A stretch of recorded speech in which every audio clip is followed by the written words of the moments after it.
सो hey guys, कैसे हो आप सभी लोग। Welcome back to my channel AG and I am मांगा। तो गाइस, आज मैं एक्सप्लेन करने जा रहा हूँ बुक ऑफ एस्पर का एपिसोड नंबर 579 को, जो कि काफी ज्यादा अमेजिंग होने वाला है। इसलिए पहले ही वीडियो को लाइक शेयर कमेंट सब कुछ कर डालना, ताकि जिन लोगों ने भी अभी तक इसका पिछला एपिसोड नहीं देखा है तो मैंने उस एपिसोड का लिंक इस वीडियो के नीचे डिस्क्रिप्शन में दे दिया है। आप लोग जाकर के पहले उस एपिसोड को देख लीजिए। बाकी तो जिन लोगों ने ऑलरेडी देख रखा है तो उनके लिए शुरू करते हैं हमारा आज का ये वाला एपिसोड। तो अब इस एपिसोड की स्टार्टिंग में हमें डान किंगशन को दिखाया जाता है, जो कि जू फेन की ओर अपनी उंगली से इशारा करते हुए उससे कहता है कि वेल मुझे वो स्वॉर्ड चाहिए जिससे कि तुम इंजर्ड हुए हो। तो अब ये सुनकर तो जू फेन भी काफी ज्यादा शॉक हो जाता है और हैरान होते हुए कहता है कि क्या सीक्रेट वेपन। इसके बाद जू फेन आगे हैरान परेशान अपने मन में कहता है कि इसका मतलब डान किंगशन वापस इस डबल ड्रैगन मैनर में उस सीक्रेट वेपन के लिए आया है। मगर लेकिन अब क्या, वो सीक्रेट वेपन तो मैंने ऑलरेडी अपने वश में कर लिया है और अब अगर ऐसे उसके बारे में पता चल गया तो ये मुझे मार डालेगा और सिर्फ मिनटों में उसे वापस जब्त कर लेगा। नहीं, मैं किसी भी कीमत पे इसे उसके बारे में पता नहीं लगने दे सकता।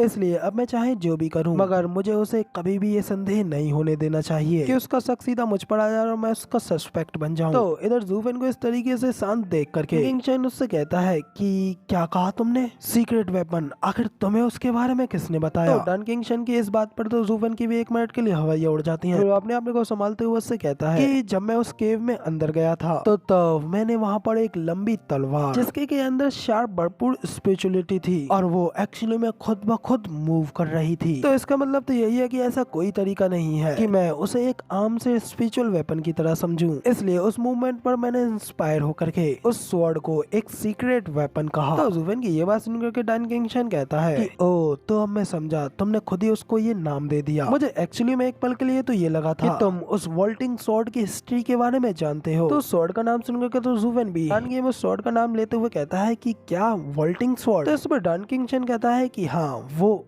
वॉल्टिंग स्वॉर्ड थी। इस कॉन्टिनेंट के 5 रीजन्स हैं और हर एक रीजन के पास में उन पे खुद की एक स्पिरिचुअल माइन है और उन सीक्रेट माइंसों में युगों से नेचुरल तरीके से स्वयं उनकी रक्षा करने के लिए एक एक डिवाइन स्वॉर्ड रखी हुई है। और इस वेस्टरलैंड में वो वॉल्टिंग स्वॉर्ड है जिसे कि मैं यहाँ पर प्राप्त करना चाहता हूँ। लेकिन इस वेस्टरलैंड को बहुत पहले छोड़ देने के कारण मैंने सामान्य जीवन जीने का अधिकार खो दिया था। इसलिए अब मैं ये होप करता हूँ कि मैं उन सीक्रेट माइंस के रास्ता दिखाने वाले मैप को प्राप्त कर पाऊंगा, जिसके बाद उस तलवार को ले पाऊंगा। तो डन किंगशन की ये सारी बातें सुनने के बाद मैं तो जू फेन भी अपने मन में कहता है कि ओ, तो ये सब ऐसा है। जिसके बाद फिर जू फेन हंसते हुए डन किंगशन से कहता है कि मगर जब मैंने उस वॉल्टिंग स्वॉर्ड को देखा था तो सच में वो स्वॉर्ड तो बहुत ही ज्यादा भयानक थी और वो ऑलमोस्ट मेरी जान लेने ही वाली थी। लेकिन फिर भी मैं मुश्किल से वहाँ से बच करके निकल पाया। तो इसलिए मैं ये पूछना चाहता हूँ कि क्या आप श्योर हैं आप उस स्वॉर्ड को आसानी से हैंडल कर लेंगे। इस पर डन किंगशन भी कहता है कि हाँ बिल्कुल, वो वॉल्टिंग स्वॉर्ड इस दुनिया का एक सीक्रेट वेपन है जिसकी की तुलना हम किसी अन्य तलवार से नहीं कर सकते। यहाँ तक कि अगर कोई मिडिल लेवल का भी पर्सन हुआ तो उसे भी उसे सबड्यू करने के लिए बेहद ही ज्यादा मुश्किलों का सामना करना पड़ेगा और ना ही वो सीक्रेट माइंस को छोड़ सकता है, जिससे कि ये और भी ज्यादा कठिन हो जाता है। लेकिन इस डबल ड्रैगन मैनर में मैं उस स्वॉर्ड के साथ में ट्रेनिंग करते हुए बड़ा हुआ हूँ और हम दोनों की इच्छाएं एक दूसरे को इतना ज्यादा रिफ्लेक्ट करती हैं जैसे कि हम दोनों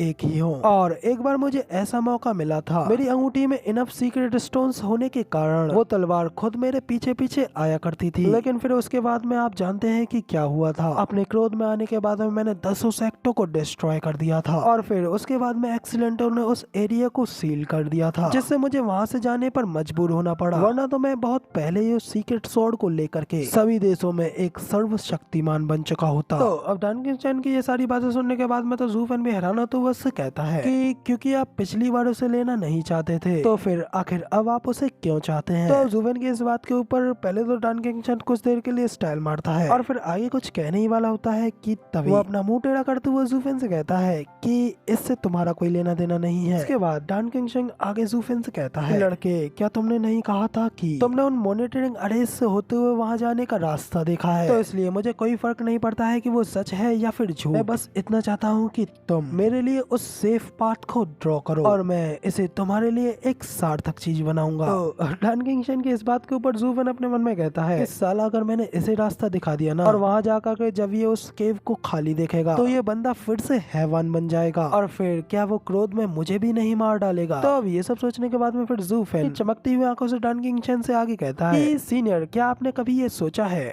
आपसे पहले किसी और को अपना मालिक स्वीकार कर सकती है? इस पर डन किंगशन कहता है कि नहीं, ये पॉसिबल ही नहीं है। क्या मैंने तुम्हें नहीं बताया कि उस स्वॉर्ड की अपनी खुद की एक विल है और वो ऐसे ही किसी को फॉलो नहीं कर सकती जब तक। इस पे जू फेन डन किंगशन तो पूछता है कि हाँ, जब तक कि क्या? तो डन किंगशन बताता है जब तक कि खुद एक्सीलेंटेड वहाँ पे आकर के उस स्वॉर्ड को विचलित न कर दे। वो वॉल्टिंग स्वॉर्ड उन एक्सीलेंटों की देखभाल में है, इसलिए वो स्वॉर्ड निश्चित रूप से उन्हीं की सुनती है, और अगर वो उसे उसकी जगह से मूव करवाना चाहे तो वो उनकी आज्ञा का पालन जरूर करेगी। डन किंगशन की इस बात के ऊपर पर जू फेन स्माइल करते हुए अपने मन में कहता है एक सुविधाजनक बलि का बकरा मौजूद है। इसके बाद फिर जू फेन बड़े ही प्यार से डन किंगशन से कहता है कि कोई प्रॉब्लम नहीं है, मैं आपके लिए उस मैप को बना दूंगा। इसके बाद में फिर हमें कुछ देर बाद का सीन दिखाया जाता है। यहाँ पे स्क्रॉल पर जू फेन ने उस मैप को बना दिया होता है। फिर जू फेन उस स्क्रॉल को डन किंगशन को देते हुए कहता है कि सीनियर प्लीज इसे लीजिए। डन किंगशन भी उस मैप को लेते हुए खुश होकर के कहता है लिटिल गाय, तुम्हारा इस समय के लिए बेहद बेहद धन्यवाद, और मैं अपनी चाल चल सकता हूँ।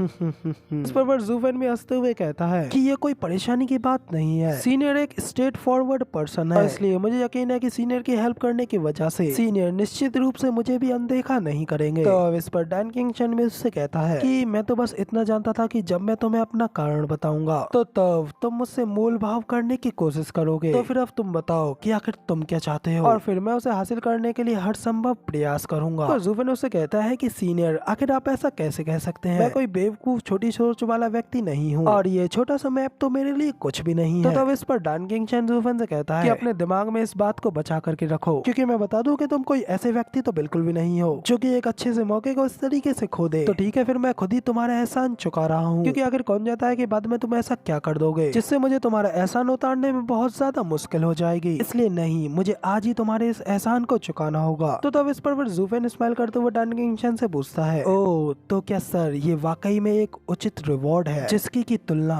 एक सीक्रेट वेपन से की जा सकती है? तो फिर इस पर डन किंगशन भी कहता है कि लड़के, तुम सच में बहुत ही ज्यादा शार्प और हरामी हो, इसलिए तुम मुझे ये कहने पर मजबूर कर रहे हो ताकि तुम भी इससे कुछ भी ना खो, और मेरे जैसा ओल्ड मैन भी किसी बच्चे को इस तरीके से धोखा नहीं दे सकता। मैंने तुम्हें एक कल्टीवेशन मेथड और एक मार्शल आर्ट देने की योजना बनाई थी, लेकिन अब कोई बात नहीं, क्योंकि तुमने कहा कि इसका मूल्य उस तलवार के मूल्य के बराबर होना चाहिए, इसलिए तुम्हें एक तुच्छ सा कल्टीवेशन मेथड देना बिल्कुल एक अपमान की तरह होगा। तो डन किंगशन की ये बात सुनते हुए फिर जू फेन भी हंसते हुए कहता है कि हाँ, आपने बिल्कुल सही कहा, मगर फिर साथ ही वो अपने मन में कहता है कि एक मोरल डोमेन आखिर किस मार्शल आर्ट का आविष्कार कर सकती है, मगर मैं तो यहाँ पर सिर्फ एक ट्रू एक्सपर्ट का प्रॉमिस चाहता हूँ, और यही मेरे लिए एक ट्रू रिवॉर्ड होगा। तो इधर डन किंगशन अपने पास से एक सीक्रेट आर्ट निकालते हुए उसे जू फेन को देते हुए कहता है कि ठीक है, फिर मैं इसे एक एक्सेप्शन मानता हूँ और तुम्हें एक सीक्रेट आर्ट दूंगा जिसे कि मैंने खुद पर्सनली बनाया है, और मेरे ख्याल से ये निश्चित रूप से तुम्हारे लिए काफी होगी। डन किंगशन के हाथ से उसे लेकर के तो जू फेन उसे देखते हुए अपना मुंह बनाते हुए अपने मन में कहता है स्टिल अभी भी एक सीक्रेट आर्ट है।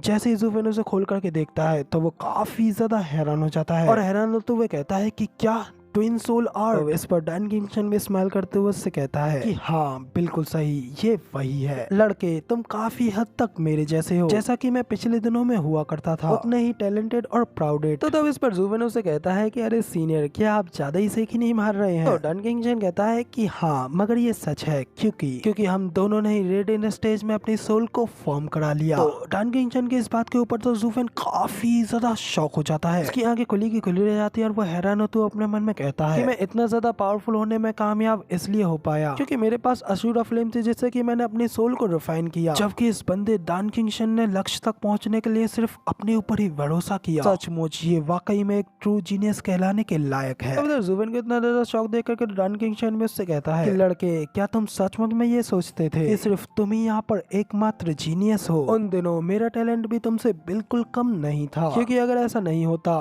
तो तुम्हें क्या लगता है कि आखिर मैं कैसे अपने अपने दोनों मास्टर्स को सरपास करके इस वेस्टर्न लैंड का सबसे स्ट्रॉन्गेस्ट होने का टाइटल कमा पाता। मेरी इन सारी सफलताओं का श्रेय सिर्फ इन ट्विन सोल्स को जाता है। इतना कहते हुए फिर डन किंगशन आगे बढ़ते हुए अपने हाथ को ऊपर उठाता है और फिर जूफेन के सामने अपनी उंगली को उसके माथे पर लगाता है, जिससे कि वो जूफेन को अपनी ट्विन सोल दिखा सके। उसके बाद में जैसे ही डन किंगशन ये करता है, जूफेन अचानक से एक अलग ही गोल्डन डायमेंशन में पहुंच जाता है। वो अपने सामने के नजारे को देखते हुए काफी ज्यादा हैरान हो जाता है। उसकी आंखें खुली की खुली रह जाती हैं कि उसकी आंखों के सामने होती है डन किंगशन की ट्विन सोल, एक ड्रैगन और एक स्वॉर्ड। डन किंगशन फिर स्पिरिचुअल माइंड में उससे कहता है कि देखो वो है मेरी ट्विन सोल, जिनमें से कि एक तो स्वॉर्ड है और दूसरी हेवन ड्रैगन सोल है। तो इसमें बस इतना ही। Like share and subscribe.